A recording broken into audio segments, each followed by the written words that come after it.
que a más de uno se le cae un mito.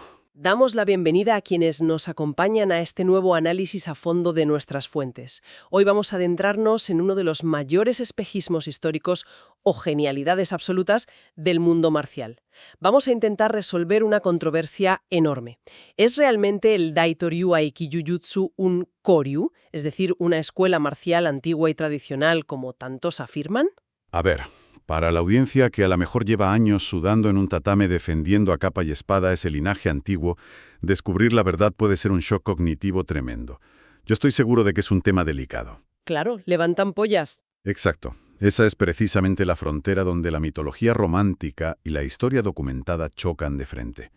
En Japón el concepto de Koryu exige pruebas irrefutables de antigüedad, tienen que ser anteriores a la restauración Meiji, y cuando empezamos a rascar un poco la pintura de esta leyenda, pues la historia que aparece debajo es radicalmente distinta. Y para rascar esa pintura no vamos a utilizar rumores de pasillo, claro. Nuestro análisis se apoya en documentación bastante seria. Sí, material de primera. Principalmente vamos a desmenuzar los extractos y un apéndice histórico clave del libro The Ninja, Ancient Shadow Warriors of Japan, del Dr. Kasem Sohari, que es un investigador implacable. Muy meticuloso, sí. No deja un cabo suelto. Y luego, para entender cómo sobrevive el conocimiento real frente a todo este mito, vamos a contrastar sus hallazgos con los registros operativos de una academia contemporánea de artes marciales clásicas, el Suyei Shindoyo. Que nos va a dar una perspectiva muy práctica de cómo se transmiten las cosas hoy en día. Eso es. El análisis revelará que, según nuestras fuentes, el Daitoryu no es un Koryu. Pero la verdad, que está encarnada en la figura del genio marcial Sokaku Takeda, es que es infinitamente más fascinante que cualquier pergamino imaginario. Totalmente. Y hay que aclarar que desmitificar estas narrativas no busca, destruir el prestigio del arte. Se trata de anclarlo en la realidad. Claro, darle su valor real. Exacto. La maestría humana comprobable merece mucho más respeto intelectual que los cuentos de transmisión mágica. Con estas fuentes podemos ver los engranajes históricos de verdad. Vale, vamos a desgranar esto desde el principio. Para entender la magnitud de toda esta controversia, primero tenemos que exponer la historia oficial, lo que el propio Daitoryu proyecta al mundo. O sea, la versión romántica de los hechos. Eso es. Según Sougari, la afirmación principal de esta escuela es que su estilo de combate se remonta al periodo Heian. Estamos hablando de una horquilla temporal entre el año 782 y el 1190, la era de la corte imperial clásica. Pero, a ver, es que esa era una época donde el combate estaba dominado por el arco, la caballería y las armaduras pesadas. Afirmar que un sistema tan sofisticado de control a mano vacía nació ahí, pues requiere una evidencia táctica muy sólida. Y para justificar esa eficacia, la leyenda nos presenta un fundador con un nombre espectacular: Shinra Sauru Minamoto no Yoshimitsu. Un nombre que impone, desde luego. Sí, la historia oficial cuenta que este general perfeccionó sus técnicas de una forma superclínica y bastante macabra. Supuestamente, tras una guerra en el siglo XI, se dedicó a observar y diseccionar cadáveres en el campo de batalla. Tela, con el método, Ya te digo. El objetivo era entender a la perfección la biomecánica humana, saber cómo manipular las articulaciones hasta romperlas, dónde están los nervios y cómo aplicar estrangulamientos letales. Fíjate que lo fascinante de esto es cómo la leyenda construye su propia legitimidad. Utilizan tropos muy poderosos. Le atribuyen la creación a la realeza guerrera y le añaden ese detalle forense de los cadáveres para inyectar, digamos, una eficacia anatómica incuestionable. Claro, es puro marketing de la época. Exacto. Es una forma de decirle al alumno moderno, oye, esto funciona porque se validó en la carne destrozada de una guerra medieval. Pero a ver, que el relato da un giro aún más extraño.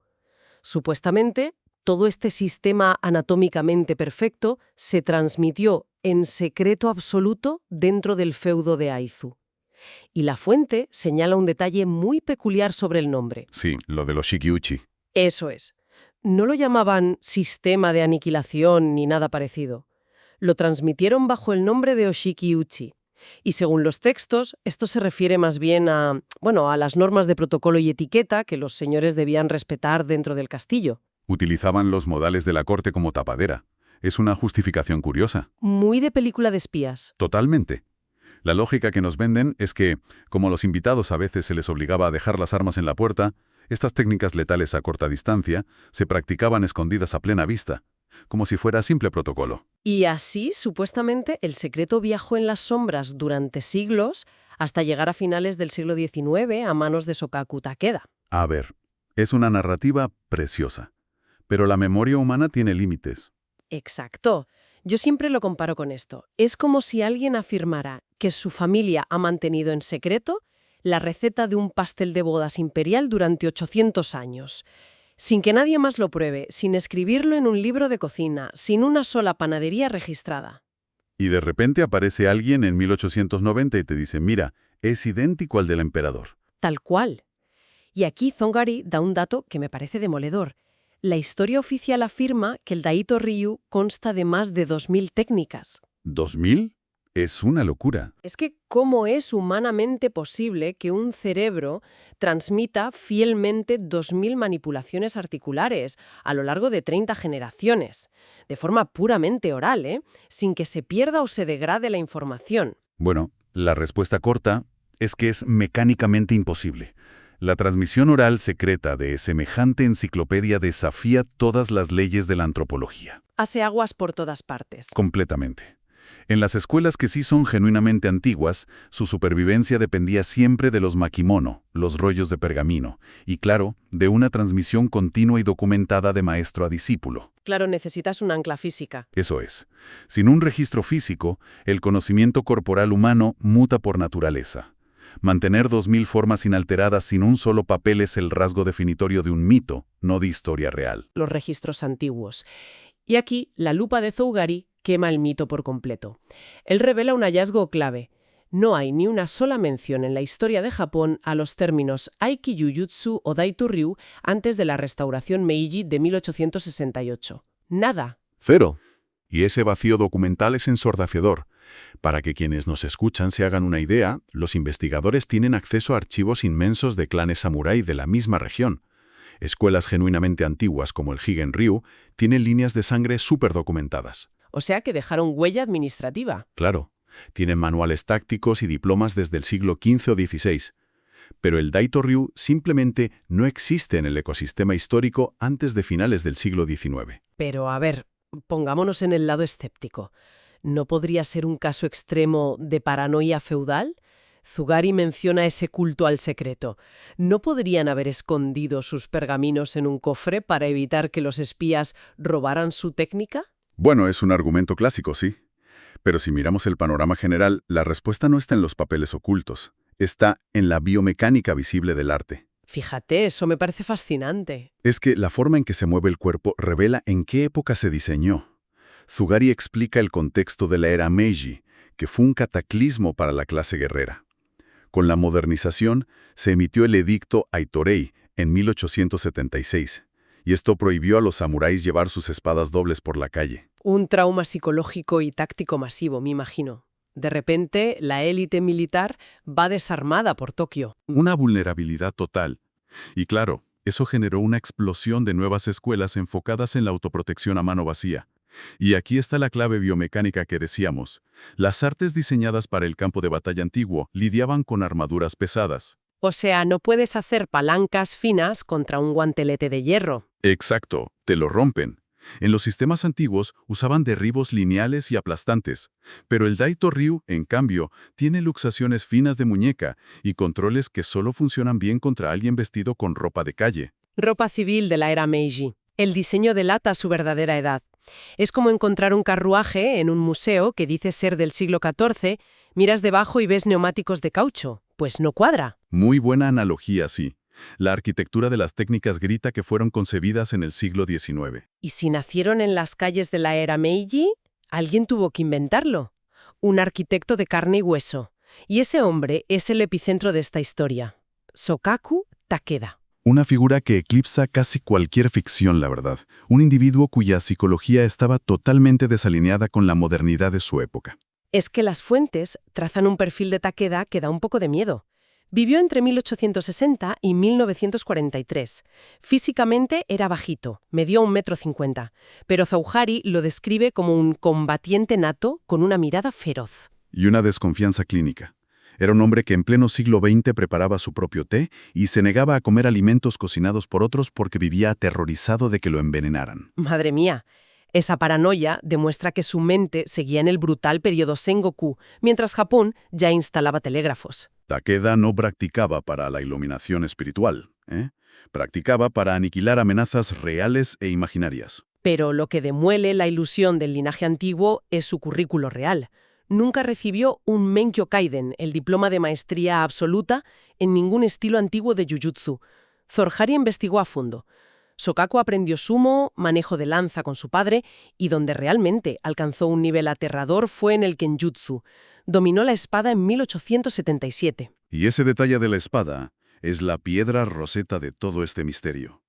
La destreza de Takeda con el Kenjutsu reestructuró su cerebro. Él entendía el combate en términos de ángulos de corte, palancas y distancia métrica. Esa mentalidad de espadachín es el verdadero núcleo del Daitori Ryu, y aquí es donde se pone realmente interesante la cosa, porque si no heredó las miles de técnicas a mano vacía de un pergamino, ¿de dónde las sacó? Cos de robarlas con la mirada. Literalmente. Los textos dicen que tenía una anomalía neurológica o un talento visual increíble. En aquella época se hacían demostraciones públicas de artes marciales en Tokio, los Gekikenkai. Takeda iba, se mezclaba con el público, y con solo observar a los maestros ejecutar un movimiento un par de veces, lo escaneaba, se iba, lo replicaba y lo mejoraba. Claro, es que al tener la matriz geométrica de la espada instalada en la cabeza, cuando Takeda veía un control de muñeca no veía dedos, veía la trayectoria de un porte aplicado a una articulación. Eso le permitía encontrar el defecto en la técnica original y hacerla más eficiente y dolorosa. Y Sohari aporta una prueba irrefutable de este robo. Menciona la escuela Kiraku-ryu. Está documentado que Takeda observó a estos expertos. Y si comparamos hoy ambos sistemas, las inmovilizaciones del Daito-ryu son réplicas casi exactas del Kiraku-ryu. Es que hasta dejaron el rastro etimológico. El primer kanji de Kiraku-ryu, el ki, es el mismísimo ki que Shokaku eligió para su Aiki-jujutsu. O sea, blanco y en botella. A mí esto me recuerda a los grandes prodigios musicales. Es como un músico de jazz con oído absoluto que escucha una sinfonía compleja una vez en un teatro. Llega a casa, se sienta al piano y no solo la toca de memoria, sino que le inyecta acordes de blues que acaba de inventar. El Daito-ryu es esa obra maestra completamente nueva. Es una comparación fantástica. El mérito de Takeda es abrumador. Filtró fragmentos de Jujutsu a través de la física implacable de la espada, le añadió su propia paranoia callejera y sintetizó un ecosistema brutal. Fue el arquitecto hiperactivo de una tecnología de combate moderna, no el guardián de un museo. Totalmente. Sin embargo, toda esa genialidad venía con un fallo de diseño tremendo. Takeda creó una máquina de combate increíble, pero como profesor era un absoluto desastre. Un caos pedagógico, sí. Era un nómada irascible. Viajaba por Japón, no tenía un dojo fijo, cobraba sumas exorbitantes y su forma de enseñar consistía en someter a los estudiantes a un dolor insoportable con técnicas aleatorias. Repetía un movimiento inconexo durante meses sin explicar nunca el principio detrás de la técnica. Porque enseñaba desde el instinto de supervivencia. Takeda aplicaba ese castigo físico para asegurarse de que solo se quedaran los que tenían una resiliencia fanática. Y para que nadie aprendiera lo suficiente como para ser una amenaza para él, supongo. Exacto. Era un sistema diseñado para proteger el monopolio del maestro, no para que el alumno floreciera. Pero claro, si un arte se enseña así, su esperanza de vida muere con el fundador. Aquí es donde los textos nos revelan cómo se salvó el Daito-ryu. Fue su hijo, Tokimune Takeda, quien tuvo que intervenir. Tokimune tuvo que poner orden en ese caos, ¿sí? Vio que los estudiantes huían de la crueldad de su padre, así que inventó nombres para clasificar los movimientos, estructuró un currículum por niveles, instituyó diplomas y fundó una sede física. Básicamente, domesticó a la bestia para que sobreviviera en cautiverio. Y esto nos plantea algo súper interesante. El conocimiento empírico extremo, si no se domestica pedagógicamente, se convierte en una anécdota histórica y desaparece. Y para ilustrar cómo se hace esta domesticación con éxito en la era moderna, recurrimos a nuestra otra fuente de hoy, el Sueji Shindoyo. Que es un ejemplo perfecto de organización. La antítesis de Takeda. Ellos tienen la tarea monumental de preservar 9 ryuja, 9 escuelas tradicionales distintas. Y no lo hacen fracturando pulgares al azar. Tienen una arquitectura basada en 3 pilares. Diseccionar estos pilares es vital para entender cómo se preserva la memoria motriz. Eso es. El primer pilar es el Kihon, los fundamentos y posturas básicas. El segundo es Buki, el estudio de armas tradicionales para entender la geometría y el espacio. Y el tercero es el kokoro. El corazón del arte. Sí, la correcta transmisión de la intención para que no sea solo gimnasia vacía. Y fíjate, para asegurar su supervivencia, el dojo emplea una segmentación extrema hoy en día. Programas para civiles, entrenamiento táctico para policías e incluso una ninja gakko, una escuela para niños enfocada en la disciplina. Y aquí surge el dilema filosófico. Porque habrá quien piense, ¿acaso empaquetar un arte salvaje en programas estructurados para niños no destruye el kokoro? ¿No diluye ese corazón letal? Es la gran pregunta. ¿Tú qué piensas, según las fuentes? Pues que la sistematización no es una traición. Es el puente hacia la inmortalidad del conocimiento. Un sistema no tiene más corazón simplemente por ser más doloroso o caótico.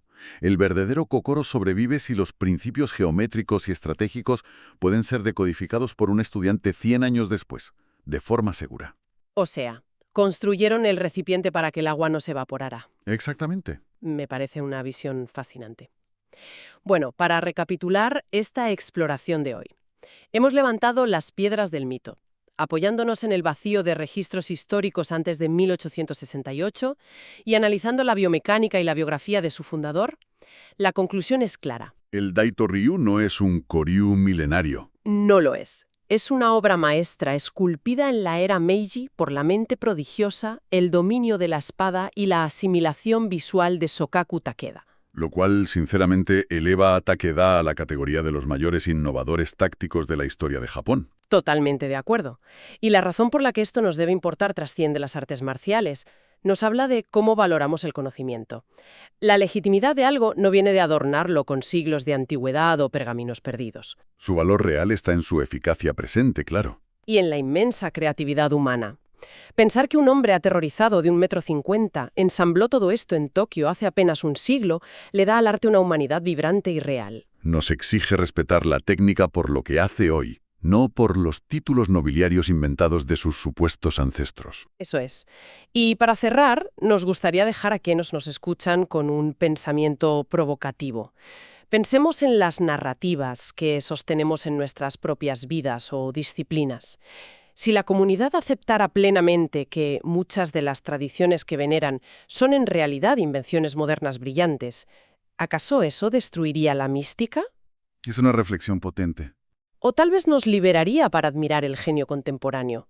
Es como el jarrón milenario del salón.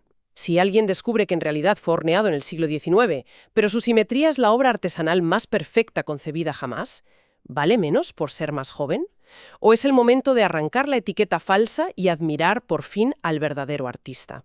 Yo creo que es hora de admirar al artista, sin duda. Dejamos esa pregunta flotando para seguir alimentando la curiosidad en futuras exploraciones. Muchas gracias a todos por acompañarnos.